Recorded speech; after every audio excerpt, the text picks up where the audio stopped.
I rise to speak on the Not-for-Profit Sector Freedom to Advocate Bill. This bill seeks to introduce provisions that would prohibit and invalidate clauses in Commonwealth agreements with the not-for-profit sector that limit or prevent not-for-profit entities from advocating on Commonwealth law, policy or actions, including so-called gag clauses.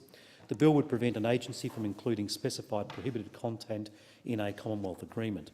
Prohibited content is defined broadly to enable the not-for-profit sector to advocate freely on the breadth of Commonwealth law, policy or practice. This freedom to advocate should be read to include the release of non-confidential information. Parties to the agreement must be able to justify why particular information is confidential. I was saying earlier, Mr Deputy Speaker, that the government's approach to civil society is entirely disingenuous. Indeed, unlike Labor, the Coalition understands civil society. We get it, and I'm pleased that last year I announced the Coalition's approach to civil society. Despite introducing this bill into the Parliament, the government has done nothing to unwind the great big new bureaucracy it's created to increase the regulatory burden on charities and not-for-profits. I'd like to put my remarks, therefore, in this broader context. Under the pretext of simplifying and easing the regulatory burden on civil society, the government has established the Australian Charities and Not-for-Profits Commission. Unfortunately, what was initially promised and what has emerged from the bureaucracy and has since been legislated are poles apart.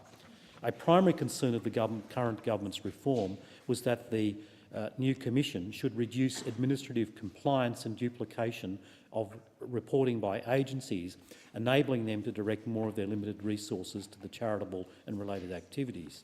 Yet the final product of the legislation fails to meet this objective. It's become yet again another great big new bureaucracy, focusing on assessing compliance rather than streamlining it. Furthermore, the Commissioner has been vested with a range of powers to interfere in and remove responsible office bearers in a manner which is simply unprecedented.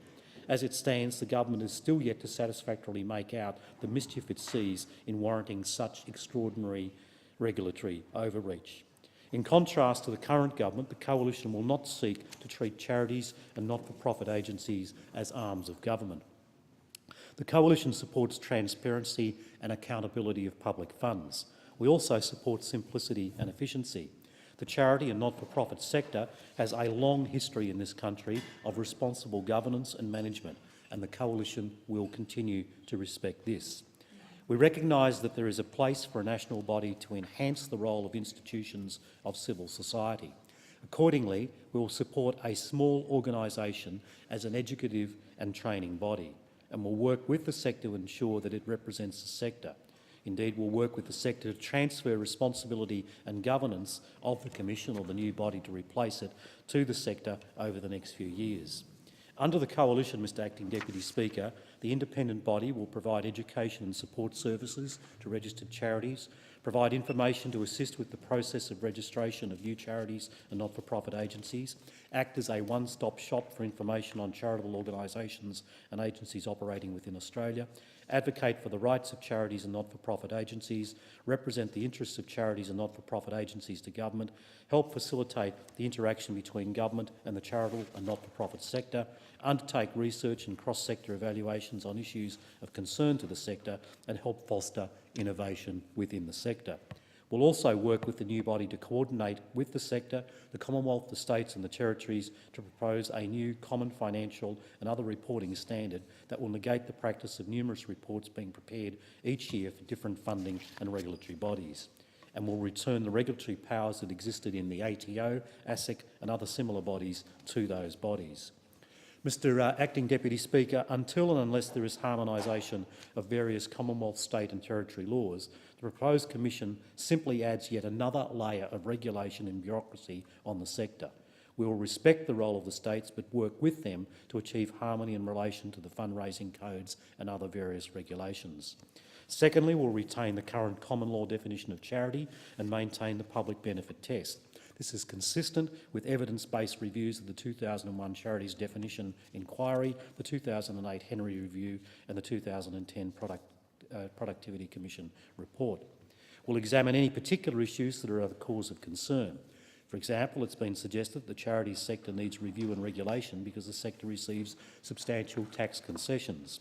Arguments about tax concessions for charities and not-for-profits do not belong in the consultation and formation of policy on the definition of charity, the ACNC, not-for-profit governance arrangements and charitable fundraising. The issues should not be conflated. Instead, tax reform should be considered in specific responses such as the unrelated business income test and the in Australia proposed reforms. Consistent with this approach, the Coalition will work with the sector to address any particular issues that arise regarding the taxation treatment of charitable organisations.